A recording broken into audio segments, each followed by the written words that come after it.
Some men lose their marriage in court. I lost mine in a lab report. The doctor slid the folder across the desk with 2 fingers like he wanted distance from it.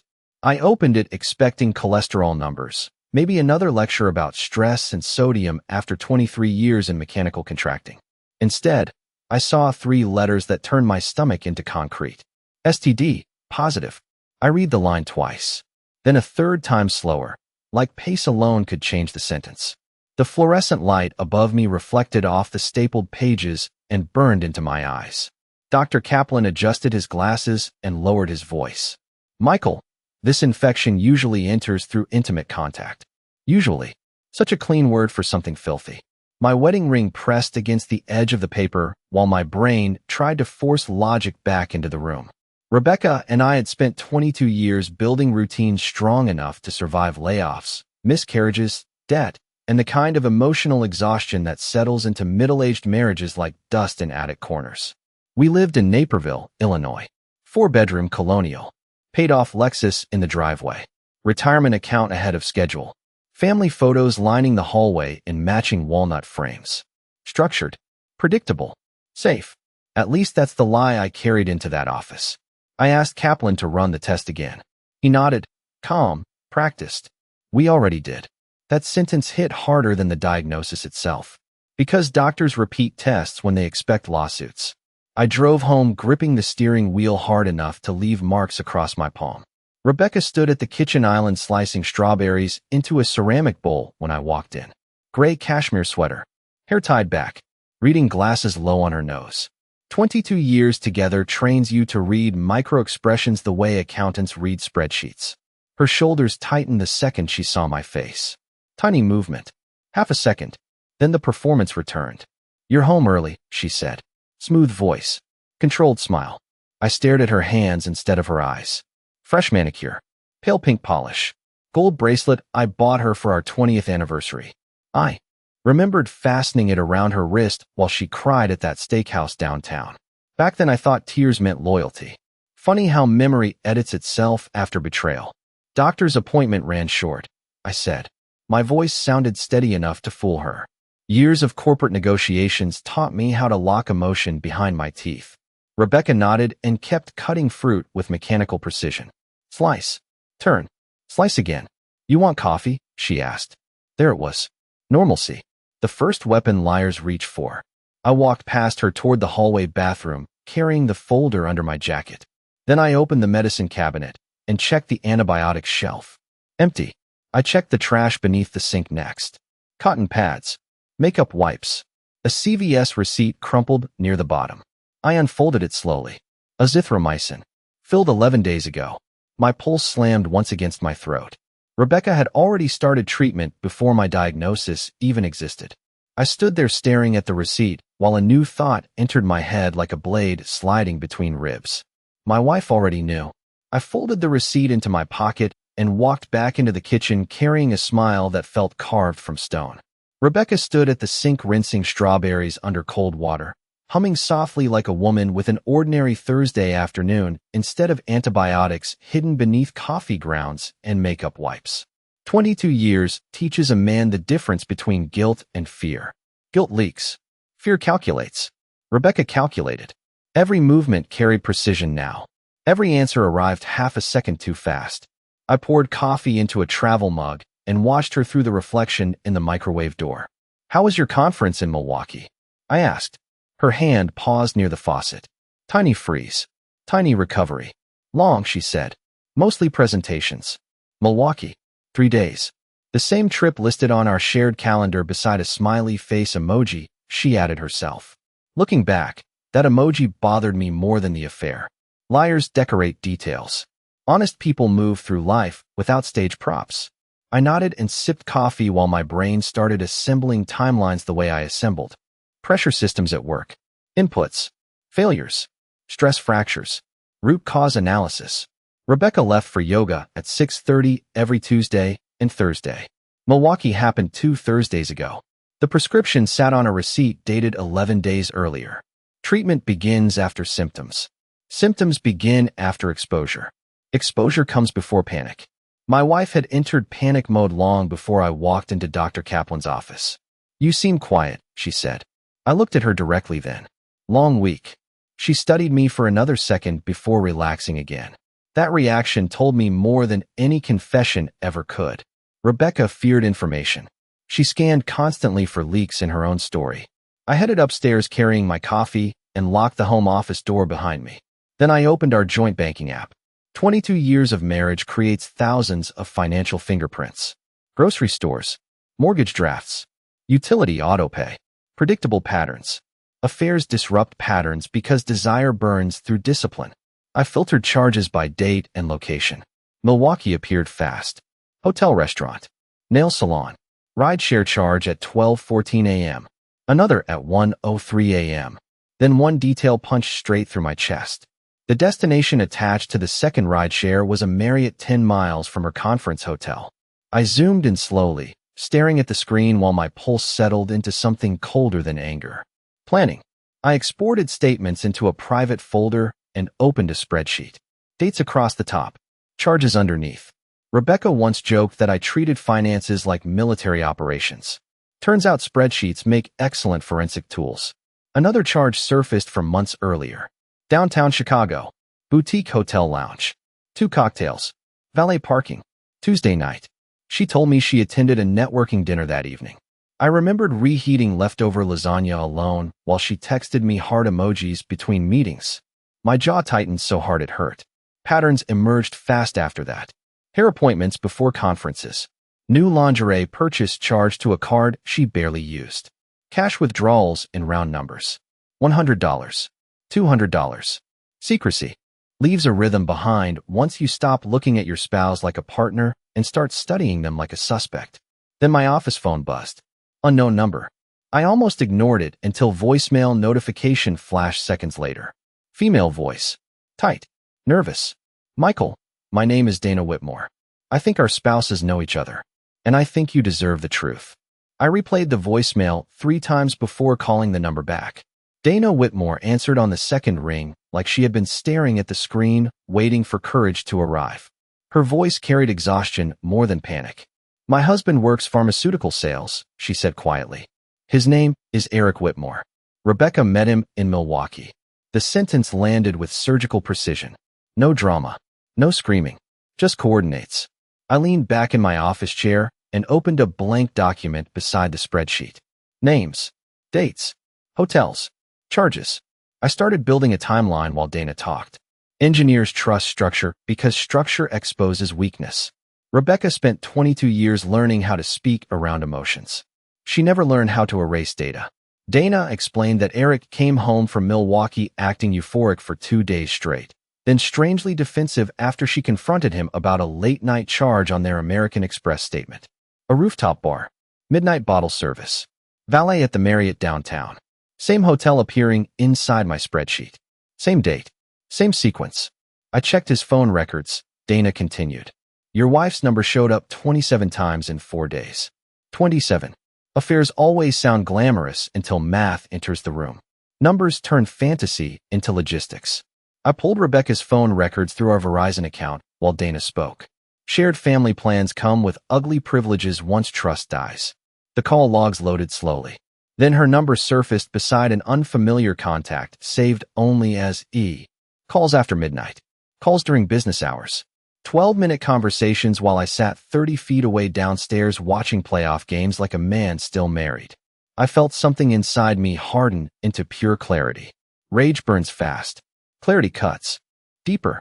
Dana inhaled sharply before speaking again. Eric tested positive yesterday. Silence stretched between us for a moment. 2 strangers connected by laboratory paperwork and shared humiliation. Then she added the detail that shifted everything. Rebecca knew before you did. My fingers tightened around the phone. How? I asked. Dana hesitated. Eric told me your wife panicked at the hotel. She started crying in the bathroom because she realized she had symptoms already. Symptoms? Already. The room suddenly felt smaller. Rebecca had walked through our front door carrying fear long before my diagnosis entered the picture. She sat across from me at dinner. Slept beside me. Planned anniversary reservations for next month while secretly filling prescriptions and hiding test results. That level of deception requires repetition. Training. Dana lowered her voice further. Michael, this was not their first time. I closed my eyes briefly. Strange thing about betrayal. The first cut shocks you. The second cut rearranges your entire memory. Milwaukee stopped looking like a mistake and started looking like escalation.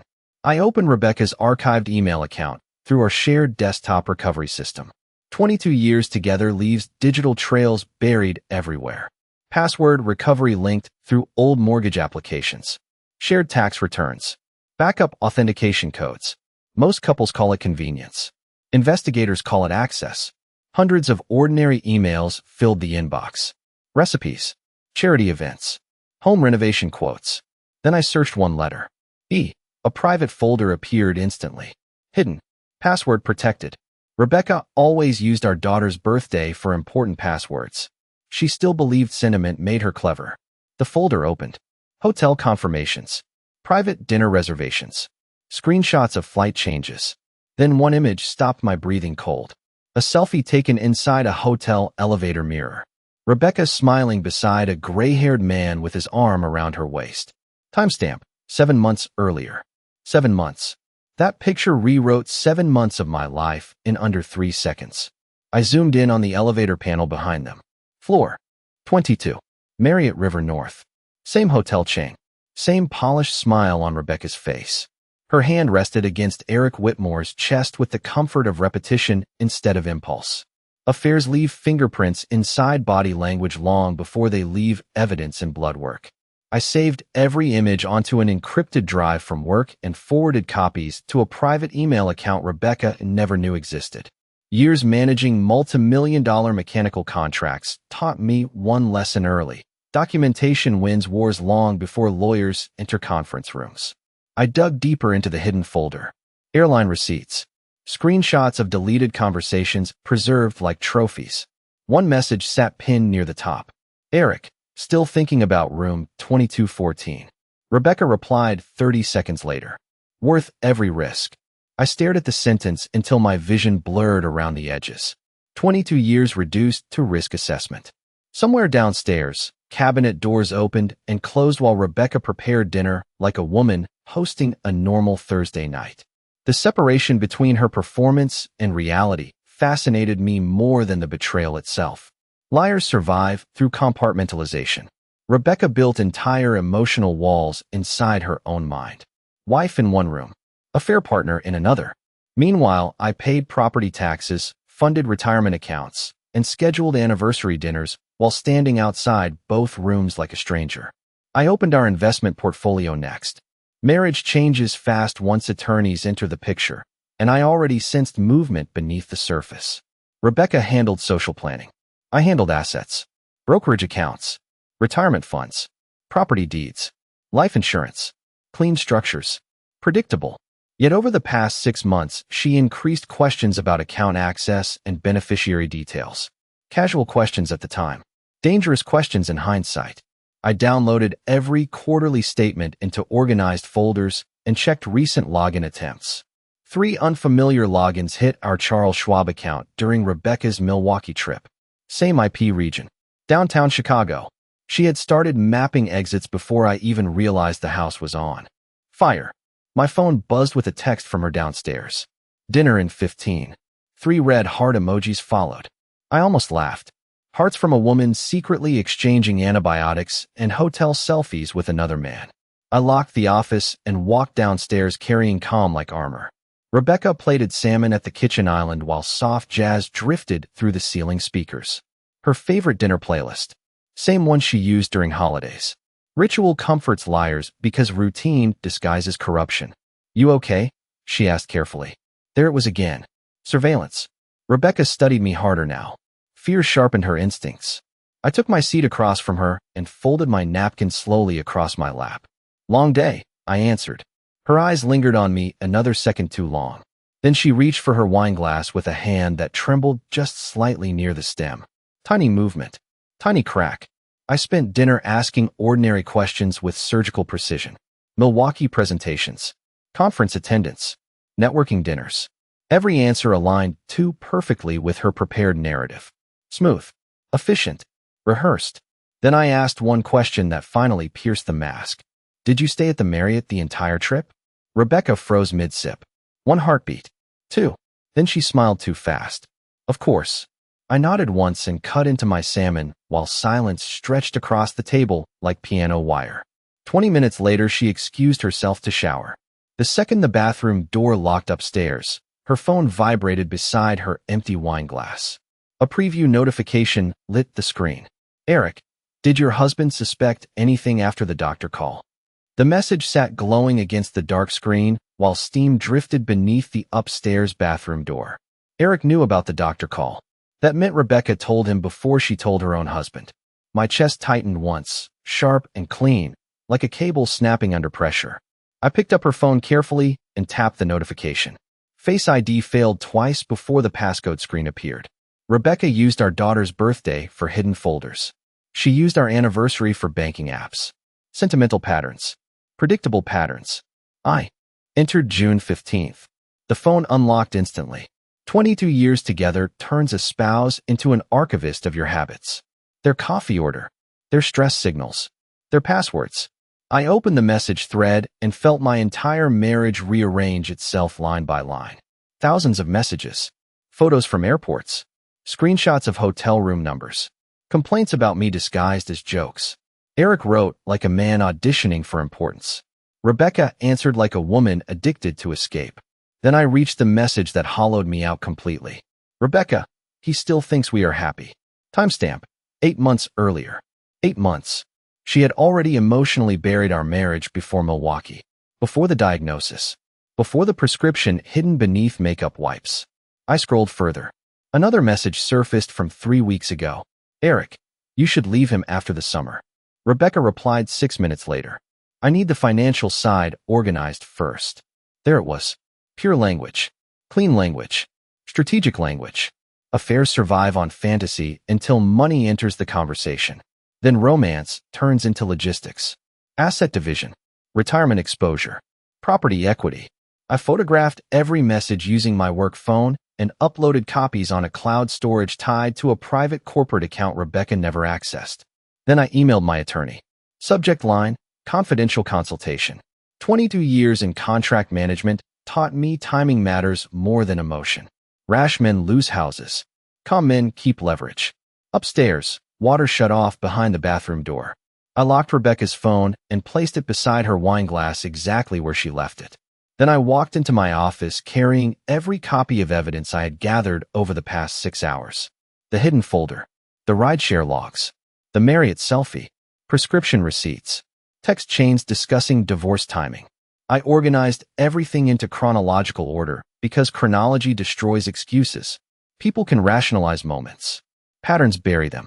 At midnight, I sat alone under the soft desk lamp reviewing our entire financial structure. Joint checking. Brokerage accounts. Home title. Retirement. Distributions. Rebecca handled social appearances for 22 years while I handled architecture. I built systems inside our marriage the same way I built mechanical infrastructures for hospitals and commercial towers. Redundancies. Safeguards. Fail-safes. Quietly, years earlier, I created a separate consulting corporation for side engineering projects. Rebecca knew it existed. She never knew its valuation. She never knew I rolled contract profits into protected investment vehicles under corporate retention structures instead of personal income. Half my wealth sat beyond easy marital exposure already. Funny thing about engineers. We prepare for structural collapse before cracks appear. My inbox chimed softly. Response from attorney Daniel Mercer. Former college roommate. Family law specialist downtown Chicago. Michael, call me first thing tomorrow. And do not confront her yet. I leaned back slowly and rubbed my eyes while Rebecca padded barefoot down the hallway upstairs. Her footsteps paused outside the office door. Silence stretched for 2 long seconds. Then came a soft knock. Who are you emailing this late? She asked through the wood. And for the first time in 22 years, I heard fear in my wife's voice. I minimized the financial spreadsheets before opening the office door. Rebecca stood there wrapped in a white robe, damp hair falling across one shoulder, eyes searching my face harder than usual. Fear changes people fast. It sharpens attention. It strips comfort out of their posture. Just work emails, I answered calmly. She glanced past me toward the desk. At midnight. I shrugged once. Hospital expansion project in Schaumburg. The lie came easy because years of marriage had trained both of us to survive through selective truths. Rebecca studied me another second before forcing a tired smile. You are going to burn yourself out one day. Interesting sentence coming from someone secretly detonating our entire life behind my back. She leaned in and kissed my cheek lightly. Reflex. Performance. Habit. Then she walked back toward the bedroom while I watched her disappear down the hallway like a stranger wearing my wife's face. I stayed awake until 2:30 organizing evidence and preparing questions for Daniel Mercer. By morning, I already knew confrontation would solve nothing. Confessions help emotions. Documentation protects assets. At 7:15, I met Daniel inside his downtown office overlooking the river. Gray suit, silver hair, calm eyes.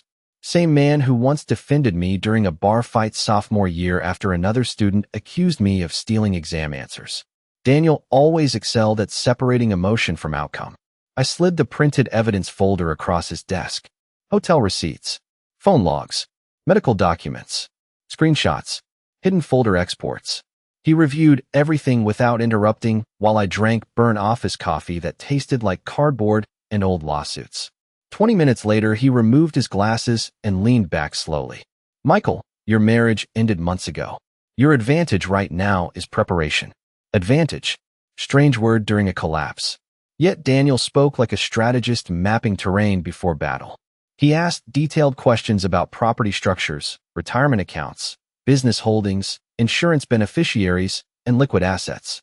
I answered every question with exact numbers because precision calms me. Always has. Daniel nodded several times while taking notes. Then he asked the question that mattered most. Does she know what you know? She suspects something shifted, I replied. But she still believes she controls the narrative. Daniel gave a thin smile. Good. Keep it that way. He explained Illinois divorce law with mechanical clarity. Infidelity rarely shifts asset division directly. Financial misconduct does. Hidden transfers matter. Planned manipulation matters. Strategic concealment matters. Rebecca's messages discussing timing around finances suddenly transformed from emotional betrayal into legal leverage.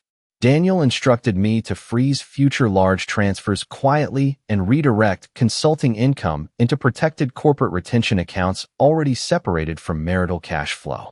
Years ago, I built those structures for tax efficiency. Today, they became survival tools. And Michael, Daniel added carefully, schedule a full medical evaluation. Through an independent specialist. Document everything. Courts respect timelines backed by records. I nodded once while staring at the skyline through his office glass. Somewhere across Chicago, Eric Whitmore probably sat inside another corporate conference room pretending his life remained stable too. Affairs thrive inside artificial bubbles. Reality eventually invoices everyone involved. When I returned home that evening, Rebecca greeted me at the kitchen island with unusual warmth. Homemade pasta. Candles lit. Wine already poured. Overcompensation. Guilt always overperforms after fear enters the room. I thought we could have a quiet night together, she said softly. Her voice carried almost desperate sweetness now. I sat across from her and watched carefully while she twirled pasta around her fork with slightly shaky hands. Then she reached across the table and touched my wrist. Michael, if something was wrong between us, you would tell me, right? There it was. Fishing expedition. She needed reassurance because Eric already sensed exposure. I held her gaze for 3 long seconds before answering. Depends how much damage was already done.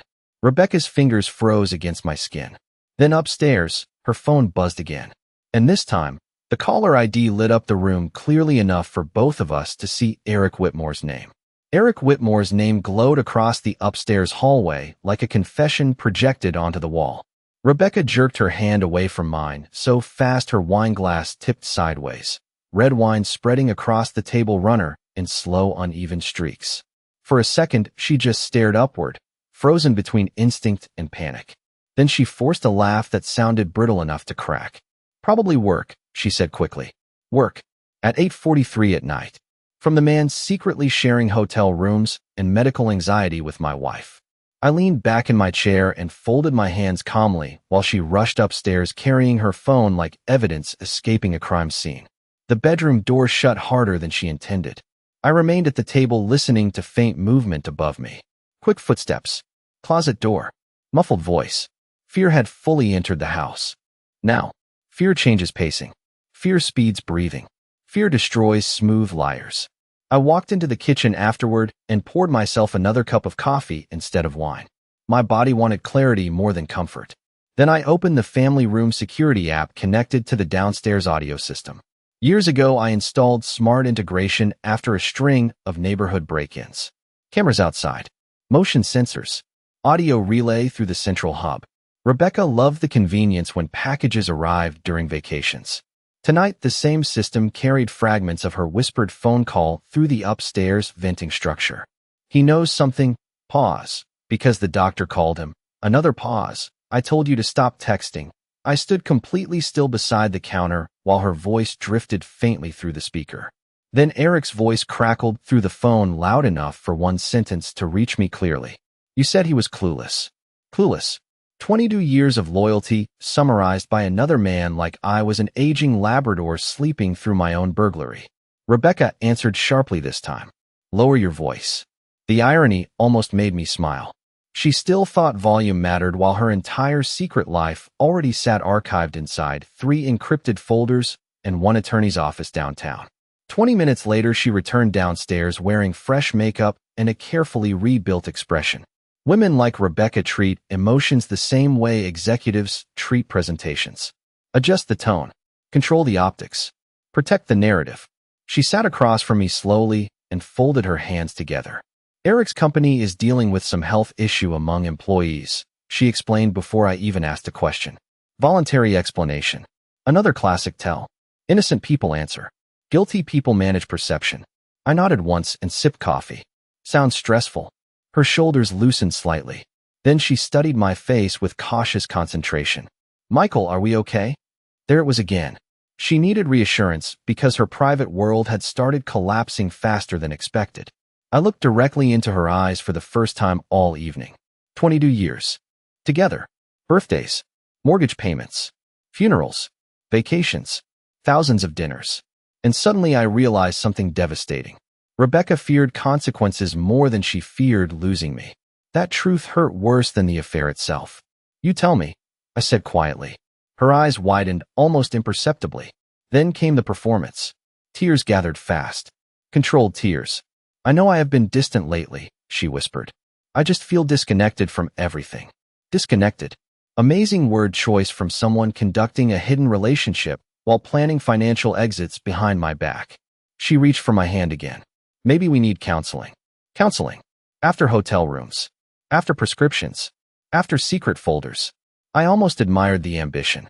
Then her phone buzzed once more against the countertop between us. Another message preview flashed across the screen before she could grab it. Eric, my wife hired a lawyer today. Rebecca's face drained white. Rebecca grabbed the phone so fast, she almost knocked over the candle between us. Her breathing changed immediately. Shorter. Sharper. She read the message once, then locked the screen and forced her face back into place with visible effort. Too late. I had already seen enough. Everything okay? I asked quietly. She nodded too quickly. Just work drama. Work drama. Amazing phrase for 2 collapsing marriages, hidden medical records, hotel rooms, and lawyers entering the picture from both sides. I leaned back calmly while Rebecca stared down at her untouched pasta like she suddenly forgot how dinner worked. Silence stretched across the kitchen table with enough tension to split steel. Then she looked up carefully. Michael, have you talked to anyone about us? Smart question. Strategic question. Rebecca wanted threat assessment.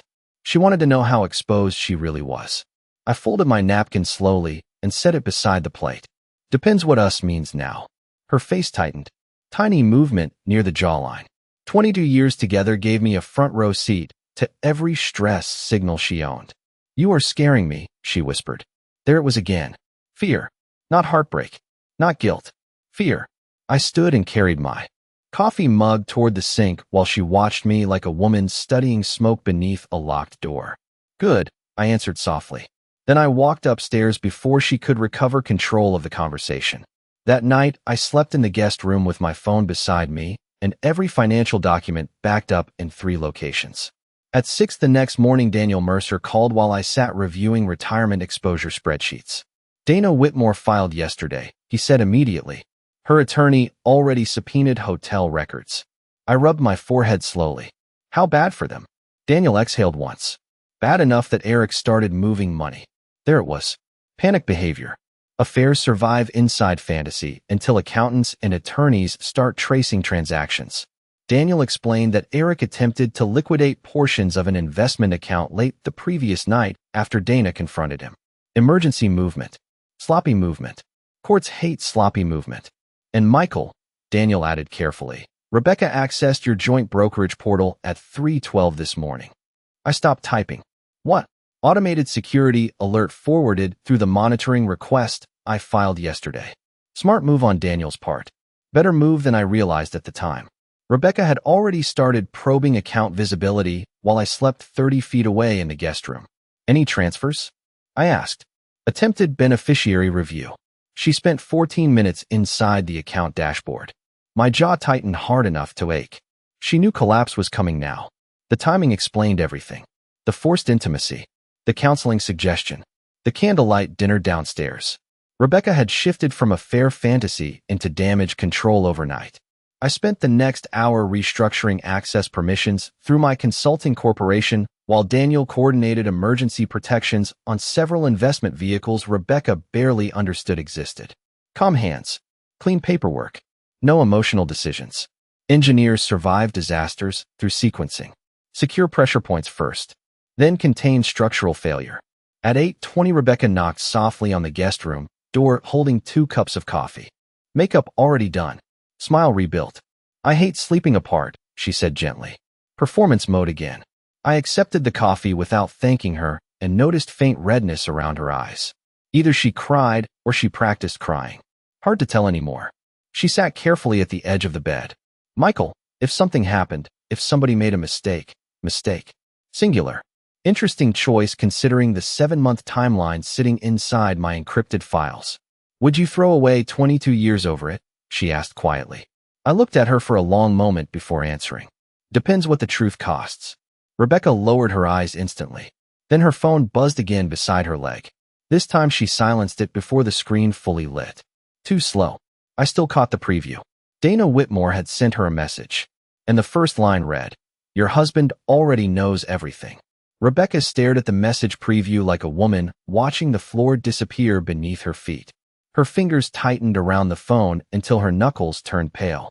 Then she looked up at me slowly, eyes wet now, breathing uneven, the entire performance finally collapsing under its own weight. Michael, she whispered. I held her gaze without answering. Silence forced truth into rooms faster than yelling ever could. She sat frozen at the edge of the bed, while panic moved visibly across her face in waves. First denial, then calculation, then fear. Real fear this time. How much do you know? She asked quietly. Interesting question. Guilty people always measure exposure before remorse.